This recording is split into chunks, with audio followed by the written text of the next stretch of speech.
Welcome to the RX Physiotherapy podcast, your go-to destination for all things physio, rehab, health and wellness.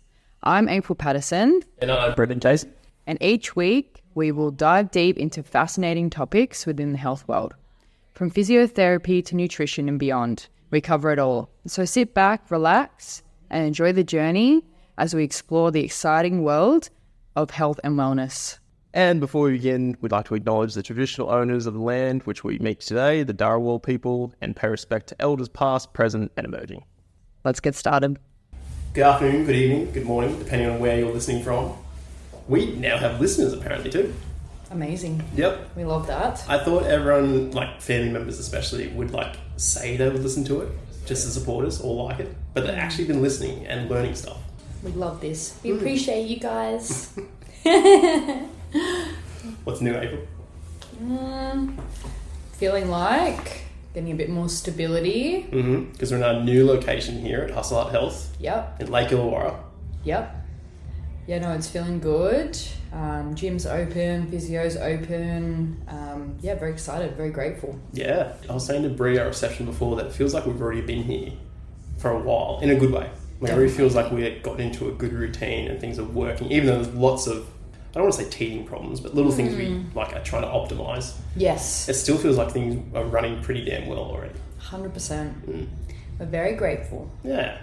So last time we talked, we were finishing off, I think it was hypermobility. No, we did something on shoulders with me. Yes. That's right, that was a while ago because we've had a break with everything we've had to do. Yeah. Well, today we're dipping our toe into lower back pain, which for physios is something that we see. I don't think anyone at uni tells us how many people with back pain we would see. Yeah. It was almost like this big joke. Let's wait and see until they get out there, and how it can be 80% of your week some days. Sometimes, yeah. Yeah. Definitely. And sometimes it's a little bit less, but it's always a constant.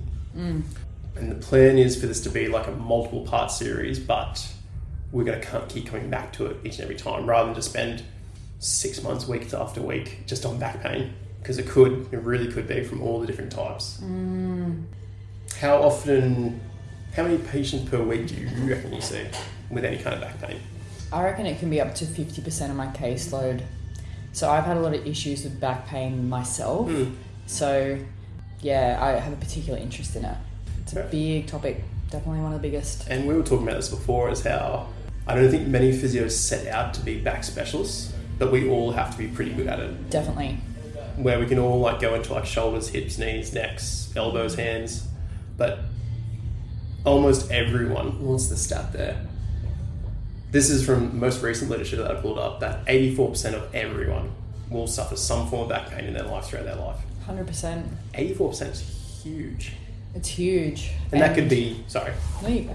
that could be like a tiny incidence or like a bit of a flare for a weekend, or like a long-lasting, month-long process. 100%. And then you go into the cost on the health system and the time out of work. It's quite a big problem.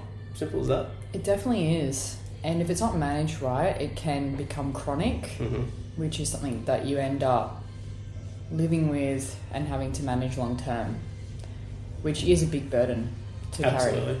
Yeah, for sure. And since the lower back is central to everything, it affects everything. Massively. So you see someone starts with back pain and they get other things as a result. Yeah. And on that flip side as well, I always say how you can get along throughout your day with a sore knee or a sore hip or a sore shoulder. The back seems to be that threshold is just a lot lower. Yeah. Even if it's just say a 2 out of 10, it can quite limit you throughout the day.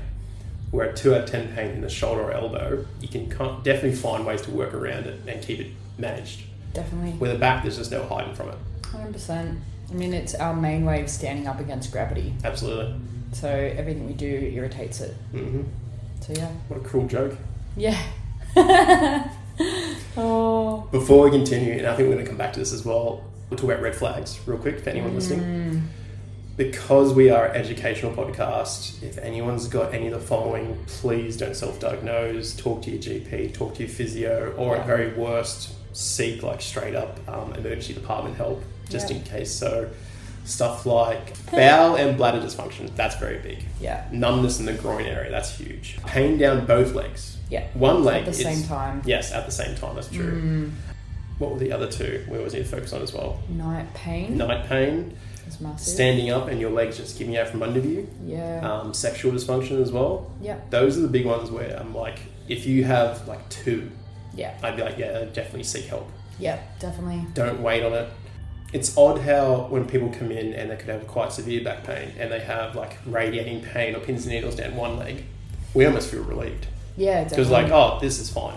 As painful as it is, and this could be a bit of a process, we know there's likely nothing sinister behind this. That's it. That's so true. Mm. Yeah, I think a big one is that bowel and bladder. If you have changes to being able to go to the bathroom, like either way, like not being able to stop yourself, or the opposite to that, which is... Not be able to hold. Yep, I gotcha. They're the big ones. And if you have pain at the same time, we could be looking at more of like a central condition. So they're more of the serious ones. Absolutely. With night pain, they're looking for things like cancer, more of the sinister stuff like that. But yeah, they're definitely things you don't want to ignore. Definitely not. Yeah. But yeah, definitely. Please heed our warning, just to be on the safe side, and it's always better to be safe than sorry. Even if you're a bit concerned, it's best to get checked out. Definitely.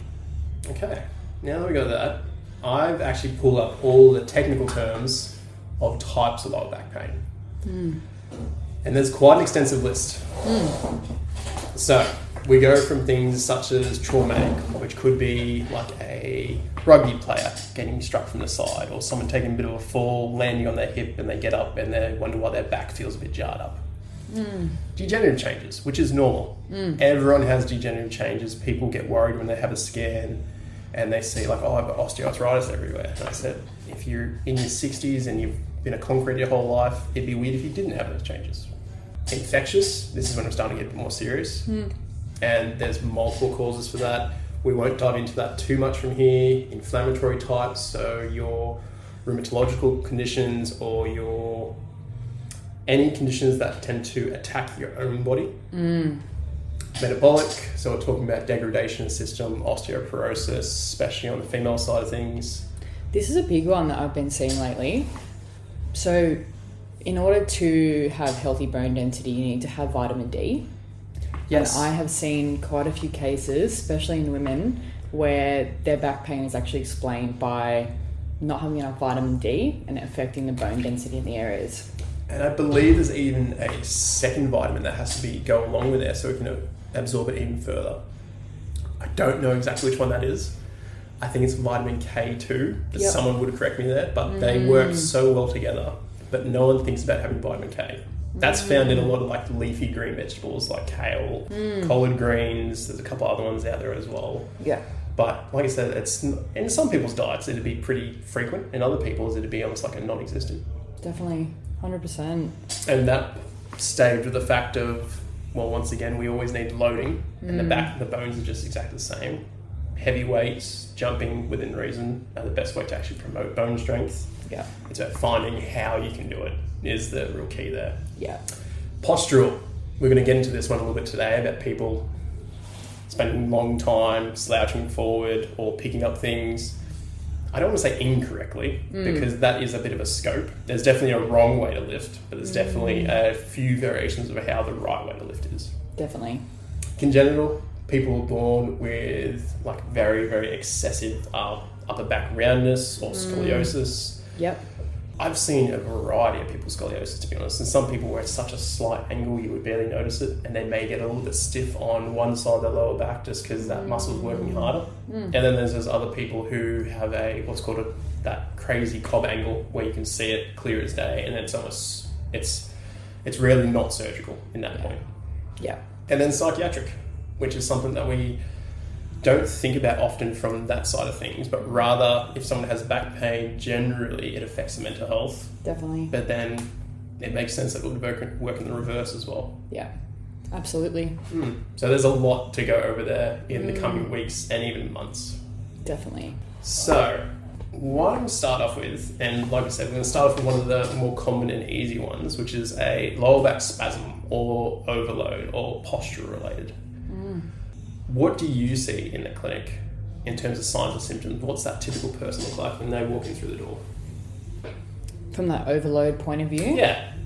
Yeah, you're looking at the individual that has a muscle imbalance in their glutes. Yep. So most of the time they're seated for long periods of time and the glutes are not as strong as and the body stops relying on them. So it actually uses the lower back and the hamstring as well. So if you think about the hamstrings just below the glutes and the lower back's just above, they end up being the two muscles that take over our ability to stand up against gravity. So the glute's the biggest muscle in the body, and if it's not doing its job, the lower back's not only being the center of the body and keeping all the stability so that other things can move, it's also becoming a mover of us against gravity. So the best way to explain this is your core is our proximal stability. So they say proximal stability so that you can have distal athleticism. So another way to explain it is if you were trying to do a max squat on a wobble board, you're not going to be able to squat as much because your body's having to work on the stability. It's the same thing. If you don't have a strong core, you're never going to be able to use your limbs appropriately because it's spending enough time just trying to stabilize you. That's a really good point. And same again, a strong core is a very broad topic. Definitely. And some people, depending on what your goals are, if you're the strongmen and powerlifters that we work with, they need just straight up rigidity. They need to be as stiff as possible. Definitely. Even beyond what you think is needed. But when you think about the loads they're lifting, we think we need to take you even further than that. Yeah. Whereas someone who's doing something maybe like they're a runner or a sprinter, where they might need more explosive type core work, where things work in cross sections, so like opposite hand, opposite foot. Totally. So they need more mobility with it as well. 100%. But generally speaking, more strength is better. Definitely. And yeah, so if you go from your core just focusing on trying to be really stable and rigid for the purpose of a task to it also having to be the prime mover, so it's also trying to stand you up against gravity, it's just trying to do too much and the lower back just ends up going, I can't do all of this. We'll just lock up. I'm going to lock up and give you pain so that you self-limit and sit down, and short term we're not going to die, and that's what we care about. It's funny because that's from what we see, that's definitely the kind of response it looks like. Definitely. Because we know the body only cares about getting to the next minute. That's it. That's it. Exactly. Pure survival. We rarely see people that encounter referral pain in this condition, do we? That's correct. Yeah. Sometimes into one of the glutes. Possibly, yeah. But very rarely below the glute line. Definitely. And definitely not bilateral. No. Most of the time, if you feel down the spine, I don't think I've ever had anyone be tended through that region. Definitely off to either side, around the actual muscles. They're quite like a couple of rocks. Yeah, Two muscles called the QL. Yeah. They're a literal square that goes from the spine, attaches to the top of the pelvis, and then goes up to the bottom of the ribs. Yeah. And they can be already quite built, and that kind of predisposes them. But once again, if you need them to be that big, they should be that big. Yeah. But it's also, they have that ability just to lock you down. Definitely. I'm trying to think, most of the time these people tend to walk over slightly hunched in. Yeah. Yeah, because instead of using their glutes to stand up against gravity, they're using their back. Yeah, absolutely. So they have a different type of posture. It almost looks like they are bent over. Yeah. And going from a seated to a standing position is often brutal for them in this very early stage as well. Absolutely. Because so true.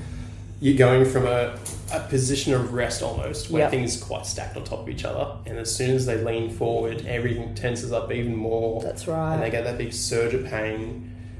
We'll do a quick side note here. It's strange how this can be so painful, but at the end of the day, when there's no red flags, when there's no referral, when there's no dyspathology going on, there's not a whole lot going on.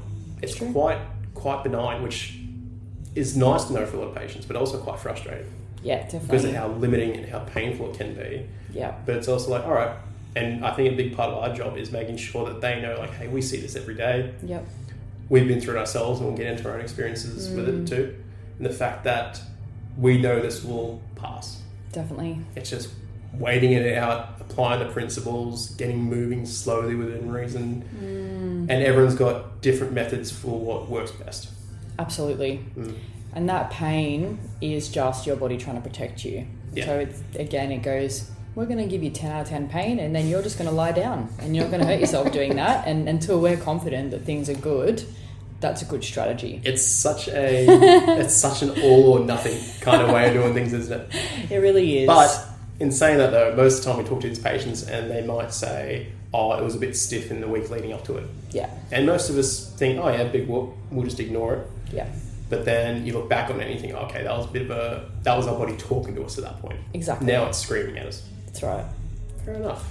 Yeah. What else do you tend to notice in these patients in terms of when they walk in, or their movement, or we've already talked about the weird, well, not so much weird, it's pretty logical when you think about it, how we've never seen people who have either acute or chronic lower back pain who have a big set of glutes on them.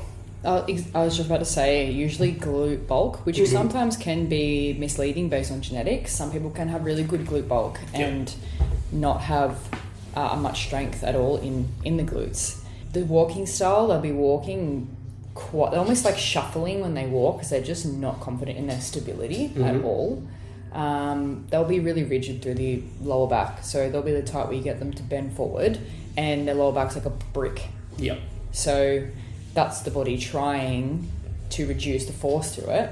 But now what you're doing is you've actually reduced the range of motion that your body has to distribute force. So in certain ranges, it's getting all the force, so it ends up feeding back onto it. So you'll see that individual that is just really stiff through the lower back. Absolutely.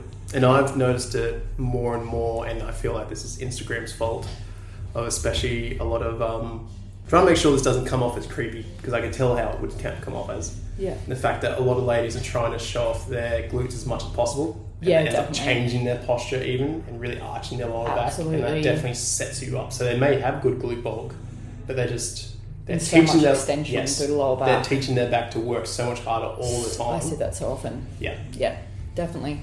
Either you've got no glutes or you're trying to show off as much glute as you can. Yep. And you end up in the same position, which is just, like you said, 10 out of 10 pain and very, very limiting. Affects your day-to-day, affects your sleep, affects your mood. It's just absolutely horrendous. Definitely. Absolutely. What about the common thing that we always see is people are quite fearful when they come in as well. Yeah. People are terrified of they may have a prolapse disc or a disc bulge or, in layman's terms, a slip disc. Yeah, and that is a common thing to be concerned about. I've actually had 3 disc bulges in my life. You had 3? Yeah. Oh, wow. And 2 were quite significant. In my most recent x-ray, they'd pretty much healed. I mean, it just shows. Yeah. So the disc is a ligament. Mm-hmm. We know ligaments take a lot longer to heal, but they can heal. And it just takes, that 6 to 12 months of proper rehab to let it heal without causing more irritation. I'm actually thinking back to, because when we first met, I literally, I bulged a disc in my upper back. Yeah. We think. Yes. And it was definitely around that 6-month mark where things really quietened down, and because there's a period of time there where you exercise and you can kind of feel it creeping up again, and you're like, all right, I'll stop here, and then you let it settle in and go back to training again a day or 2 later. Well, now that's a non-issue, so it's definitely around that kind of 6-month mark. Absolutely. Generally. So it just shows, and we know the research is a bit up and down in terms of whether we know they can heal. Yep. We don't know if we can apply force to them and get them to bulk up, as it were. Yeah. But we can build the muscle up around it and build better movement patterns and better structure around it to better armour, I guess is the way to put it. That's true. And when I say that they're healed, they're not the same shape as they were before, but they're not impinging on any nerves and they're functional. So they don't affect any of my... That's the key word, is function. Yeah. Yeah. It doesn't have to be perfect as long as it's functional. Exactly. Because you had... Would you mind going through some symptoms you had in that most recent one as well? Yeah. So when I originally did my disc bulges, it was doing a overhead press at CrossFit. Since have ceased doing CrossFit for other reasons. We don't knock CrossFit. No. But there are just a lot of load. A lot of high frequency, a lot of high force measures, which is kind of like the triad that you're looking for Definitely. not asking for it, but definitely increases your chances. Just means that you have to have a lifestyle that can fit it. You need Yes. to have lots of time to rest and recover. That's big. I didn't start having issues until I also had a full-time job and high stress. So it's just stress multiplying. But yeah, initially it was just my lower back was just jacked through, like, so as we were saying, just above the hips in the QLs, and just anything I did was uncomfortable. Then I started getting symptoms down into one glute, and originally it was just like referral pain, but over time, as my discs actually started to heal, I had obviously been protecting that hip and not stepping on it to it as much, and I ended up with what we call tendinopathy, which is where you end up overloading one side more than the other. So this is where the lower back causes other stuff to happen, especially in the hips, especially for women. Absolutely. So yeah, to this day, I also have a spondylolisthesis, which is a massive word, from gymnastics when I was a kid, which just means that one of my vertebrae is actually fractured off and has changed the whole way that my body moves, like my spine moves, and predisposed me to these disc bulges as well. But I probably had it since I was 9 years old, and it didn't actuate into anything till I was about 26, and I've been very active my whole life. That's So, crazy, isn't it? Yeah. The fact that, and I feel like I say it multiple times a day, is that it's not a problem unless it becomes a problem. That's right. You can have things quote unquote wrong with you, and it have no issue in what you do day to day. Exactly. And looking back, I went from, like, I was always that physically active, but at that time I also added on a full-time job. So really, stress. That's my what body it is. didn't have any redundancy left. Stress is exercise, exercise is stress, and the Exactly. body just knows stress, that's all. So I just couldn't cope with all of it together. But to this day, like, I actually don't have any back pain, but I do have hip pain still. So Which we're working on. we're working on that, and 99% of the time it doesn't affect my life. Excellent. Yeah. And where my case is actually quite more straightforward, I guess, than yours was, where mine was quite recent. Yep. And I bought myself a new sandbag. This was at Christmas time. And I finished loading it, so I was bent over for a period of time, shuffling and squeezing as much sand into it as possible. Hoisted it up to one shoulder, not the best lift. Walked it through the house, dumped it in the garage, and I immediately put it down and felt something. You have that feeling like, oh, I've done something. Yeah, like, okay, I'm like, that's oh. not good. And then, of course, even as physios, if you're too close to the problem, you don't know exactly what's going on. So I immediately contacted you. I'm like, hey, can you come and assess me? Yeah, And it definitely presented more as a shoulder problem, didn't it? definitely. And I thought, oh, I've torn a cuff, or I've got some traumatic impingement here, or at worst, impinged nerve in my neck. But then as slowly the symptoms started to change, it definitely presented as like just a between the shoulder blades pain, and it's a very different kind of pain. And then that kind of radiating pain out towards my armpit on that side. Yeah. And that's when I knew, okay, we're probably looking at a disc here. Which, at the time, yeah, absolutely, it's scary. But at the same time, at the 6 month mark, it's completely fine. I'm training normal. I do a lot of combat sports as well, so high impact, high loading. I definitely tested it out throughout the months to see if I could throw a right hand and hit the heavy bag and not feel it. In the early stages, I would immediately feel like numbness in that area. And I'd be like, all right, it's too soon. But then coming back to it, using heavier gloves meaning more padding, so there's more cushion on the arm and the back, and then it's a non-issue now. Exactly. So it just shows that you give it enough time and you approach it the right way. That's right. And I'm not saying there's the one-size-fits-all approach for anyone. No, there's definitely not. lots of fiddling around, there's lots of finding the right pathway and adjusting on the fly too.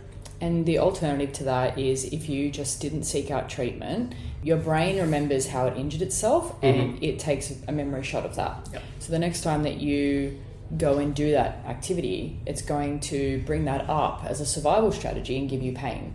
But what you've done is you've methodically exposed yourself to similar stimuluses, and your body's had enough tolerance because it's been staged to be able to rewrite that, and now you don't have any pain. Absolutely. And strengthen at the same capacity. And I think, even though this is a very long point that we brought up here, because we started off about why people are so worried about bulging discs, Yep. the fact that they can present very similarly, and the time frame recovery is obviously a lot longer. And we never see people go to a surgeon over a lower back spasm. It just doesn't happen. Once it clears up, it's normally a non-issue. If you look after it, manage it, it's totally fine.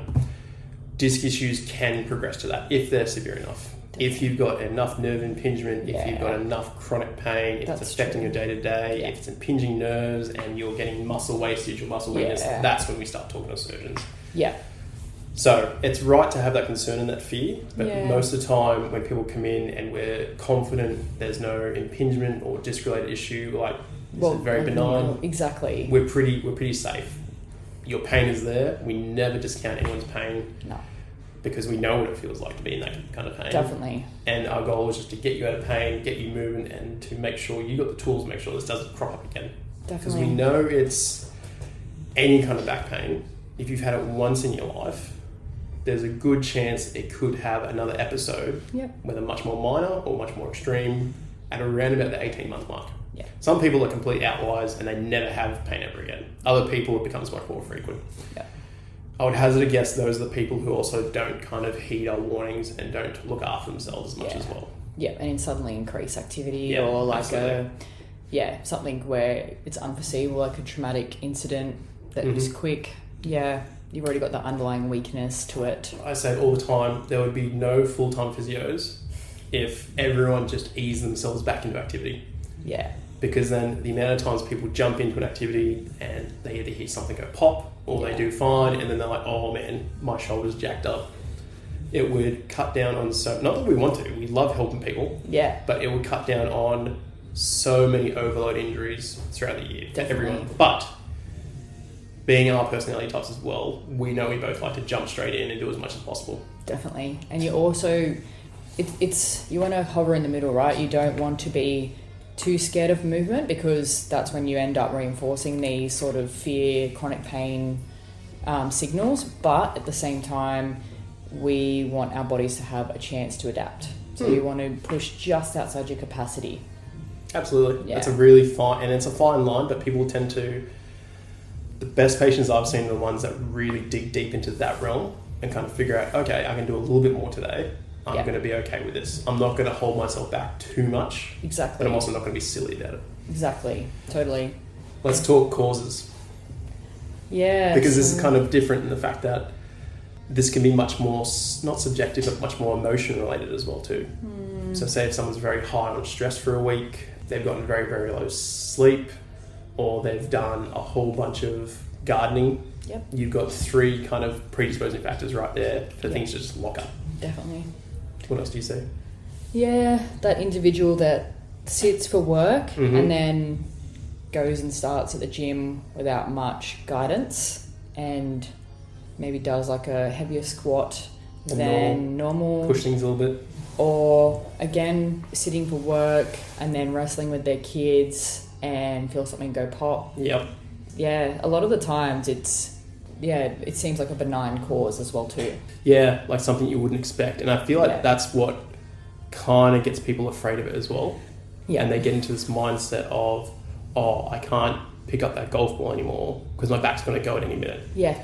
When in reality, that just makes things worse because your brain starts to recognise that pattern. That's right. But that mentality of, oh, I need to protect myself at all costs means that you're cutting yourself off to so many activities, so much actions, and the only way to regain that function is by pushing into it a little bit. Definitely. But I can also understand their fear. And the shocking thing is of how it can happen to some people so randomly and for almost no reason. Definitely.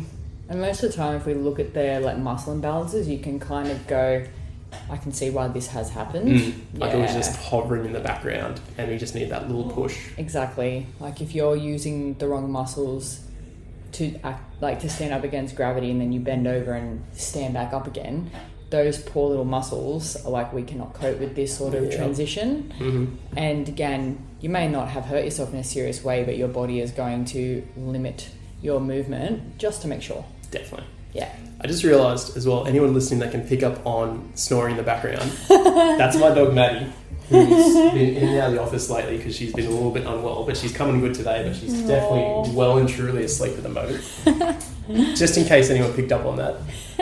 One subtle thing I wanted to pick up on is the fact of how sometimes people can have a previous disc issue that be quite settled, but then that almost kind of brings their threshold down for a back spasm. So, and that definitely feeds into the idea of your back seeing, or your body sensing danger, quote unquote. Yeah. When in reality, it's probably no danger at all. Yeah. That's just your body's being trained to think we need to protect this at all costs. Correct. And then even though there's no kind of aggravation to the disc or no re-aggravation or impingement again, the back just locks up anyway. Definitely. And you can go through all the palpation and looking for symptoms related to disc pathology, and you're like, oh, this is completely non-related, although it may have been caused by it initially.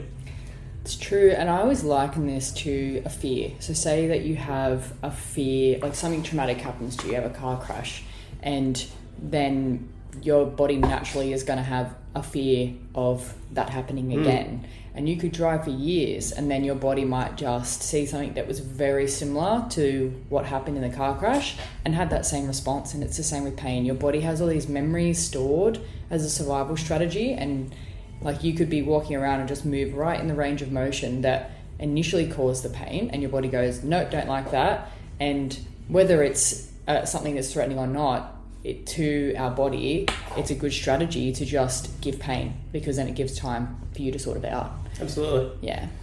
Fair enough. Yeah. Quick side note, and the one that I've seemed to have seen a lot over my career, is people building retaining walls. It's because it's a hard job. Yep. And people might like get a quote from a builder and be like, oh no. And it can be quite a fairly simple build to do yourself, but it is very labour intensive. And you're going through a large spinal range of motion with Well, weight. digging Yeah. any time you're digging holes. Yeah, you pull up digging sore. holes, yeah. It is easily the hardest thing you can do in a day. Yeah. And then you're talking about lifting heavy timber and then concreting and then backfilling dirt. Anytime someone comes in, especially they might come in with work boots on and dirt over the front of them, and I said, something's going wrong with my back, and I bet any money this is a retaining wall. And I'm most of the time right. And they're like, how'd you know? You're like, I knew it. Yep. What about, we talked about recurrence. We talked a little bit about time frame with disc pathology. What about with just what we're talking about today in your lower back spasm? What's the quickest turnaround you've seen? Some people, it's like a week or two. Yeah. Yeah. It's so fast for some people. Usually they're the type that they've started to have this dysfunction, and you can give them advice on to strengthen right things so that they can get back to an optimal movement pattern. You can almost think of it like they've just started to use their back more than their glutes, as if I was to simplify it. So their body still has a lot of redundancy built into it. Definitely. So if you can get in at that point and just strengthen everything and teach them to use their glutes when standing up from a chair and in different movements. So this is, sometimes I see this in individuals that just start at the gym and they kind of go in and they just watch things on YouTube, and then they'll start doing squats and they'll end up priming their lower back instead of their glutes, and then their lower back gets really overused, and then that starts to become their day-to-day thing. I've seen that quite a lot. In terms of other time frames, that disc, I've seen people have disc injuries and be pretty much good within 6 weeks. Same. Yeah. I'd say that's majority of the time, to be honest. Yeah. Yeah. And some people could be at like the 80% range, and they're like, all right, we're just ticking over now, getting you back to that last 20%. 100%. But then you get that other class, which is what I was into, where it does take longer. And the other thing too that made my rehab so much longer is that at the time I was obsessed with CrossFit, and I was in denial, and I did not want to stop. So I just kept triggering it. So this is a nice segue into biggest predictors of long-term success. Yeah. So from the patients that I've seen, it's definitely the ones who have, well, first and foremost, a good attitude about it. Yeah. They understand that yes, it's painful, but also this will pass. It's not the end of the world. And they also go from there into applying the strategies and the education that we show them about, hey, there's ways to keep your glutes strong, there's ways to move a little bit better, not rigidly, but just move better and bias certain muscles rather than just using your back for everything. That, as well as not being afraid to move either. Yeah. I feel like those are the three big indicators that I've seen most people do excellent with. Yeah. I think it was the other day I had one of my powerlifting clients who was in severe pain to begin with, and he almost missed a meet because of it, but luckily he was able to get through it and with very little pain at all. And he's just broke a PB. I think he did it 205 Very strict deadlift from what he showed me. It was very impressive. And from the amount of pain that he was in, the same again, great attitude. He applied the principles and he wasn't afraid. He was obviously a little silly about it, but he took his time getting back to deadlifting. But they weren't afraid to get back to it either. Exactly.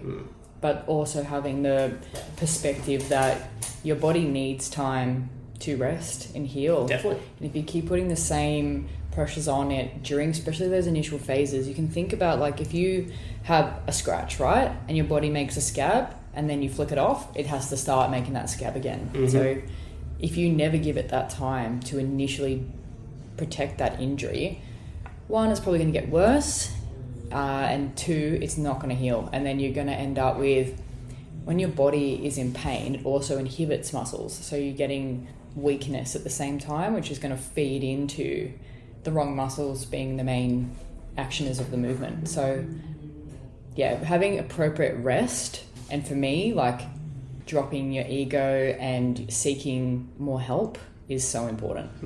Yeah, and that's coming from a physio. So I've learned firsthand. That definitely comes back to the like we all know a builder whose house is still going through renovations after 4 or 5 years. Exactly. Or a car salesman whose car looks horrendous. Yeah, exactly. So we're too close to the problem and we're like, we got to look after everyone else first. Exactly. And I was also very much at the start of my career and hadn't come across the right information yet. But once I did, which I credit a lot of Stuart McGill's work, I think he's so amazing. Definitely look him up. He's got some... God, he changed my life, and I'm very glad I went through what I did, because now I fully get it when people have back pain. And yeah, that's priceless as a physio. Like, absolutely. Every injury that you have ends up being like a blessing in terms of your clinical skills. Massively. So... And of course, we always go back to the research and what's going to help the most. Yep. But also we can say, all right, I experimented with this, because we always tend to experiment with the more risky stuff on ourselves rather than doing it on our patients. And we're like, all right, this is actually quite fine. You back it up with the research, make sure it's safe overall. Yep. And then we've got just another tool in the toolbox, like you said. Exactly. What's your general treatment strategy? Yeah, it depends on the person, but... Correct. Yes, definitely. But generally, I will, make sure the posterior chain's working, so that's the glutes. I'll make sure they know how to turn on their core. So if you think, this is a good analogy that Stuart McGill uses, the core is like a Coke can. So when you've got a Coke can and it's full and closed, you can press on it, but all the fluid inside it is going to protect it from being broken. As soon as you open that lid, it can be crushed. It's the same thing. So the diaphragm, which sits just below your ribs, and your pelvic floor, they're the bottom and top of the can, and your core is the cylinder around. So you want to be pressing out in 360 degrees so that you've got that force protecting everything inside it. So what I look at is their strategy of activating their core. Are they just sucking in, which is usually what's been taught? They used to think the core was just the rec abs, the abs at the front, which it's not. It's that 360 degree Coke can. So I look at the way they're activating that. I look at their range of motion. So if they've got a really stiff lower back, I'm thinking to myself, they're not using their glutes and they're overloading those ranges at the lower back, and we're just in a real protective stage. And then it could also be that they're the type where they've suddenly gone back into activity without much guidance, and they're overusing their lower back muscles. And day to day, this is actually a good point too. So you can get around with inefficient muscle strategies. Definitely. For a long period of time, and then as soon as you start putting heavier loads onto them, they can't cope anymore. So say take a person who uses their hamstrings and their lower back too much, but the body can cope with it. It's not optimal, but they're not doing anything out of the ordinary. Exactly. They get through their day-to-day just fine. Exactly. That person now goes to the gym and starts doing heavy squats, and all of those imbalances come out. Yep. And they're the perfect people to get, because you can change so much so quickly. And really set them up for a good steed for a very long time too. 100%. I think mine's very much the same, but the common threads that I always see, especially in the acute phase, is that, well, one, we always clear to make sure there's nothing serious or sinister going on behind the scenes. Yep.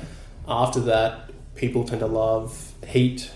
If you can tolerate any inflammatories, that might be a good idea. Yeah. For the more extreme cases, some people like the muscle relaxants, hands-on treatment, whether that be just deep tissue release, needles. To wind down some of those Yes, overactive exactly. Turn muscles. the volume down. 100%. That was so effective for me too. And it's definitely, once you walk out of here, it will regress again.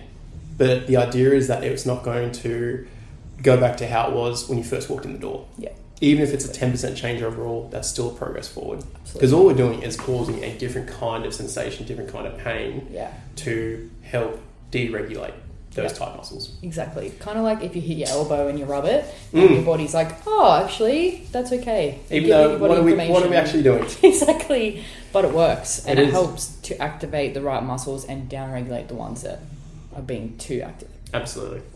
I think there's been one patient, rather, tell a lie, where I've given them an actual back support belt, and that was when they fractured a vertebrae in their spine, and they were going through a conservative method. Yeah. Any other time, I would not recommend any kind of posture support belt. Rigid taping just across the lower back, just to offload the muscles again, huge. People love it. And it's definitely self-noting. Yeah. And the fact that once they pull it off, and they feel good, they're like, oh, good, I don't need that anymore. Yeah. Whereas sometimes they take that tape off and they're like, oh, I missed that a little bit. And that's just a good sign of like, hey, that's still a tool for the next week or so. Yeah. But definitely not something we want to turn into a crutch. Yeah. And it's from there, like you said, we start to really get specific about them as a person. And going back to the core as well, like we know the rec, the internal external obliques, the TDA, the lower back. We can go even further into like we know the lats play a big role. Definitely. The glutes, the TFL, the hip flexors, and then you start including stuff. All of a sudden, our core is from like our chin down to our knees. Legit. Yeah. I feel like we're still oversimplifying the core or trunk or whatever you want to display it. 100%. It all feeds into itself. Massively. Yeah. And just like you were saying before, I tell every patient as well that this is a bit of a race. Not that we want to rush things, but if you do start to get a little bit of hip pain or a little bit of knee pain from this because you're walking differently, that's normal. But it will settle as the back settles as well. Exactly. And that's typically those more extreme cases and more dyspathology or more like maybe they've had a surgery that hasn't gone quite according to plan. Those are the ones that end up with those. The original pain is the back, but then everything else is kind of getting compiled on top of that as well. Even up to having like shoulder pain from having to push themselves up from chairs so often. Absolutely. And then it's hard to offload that because they've got no other strategies.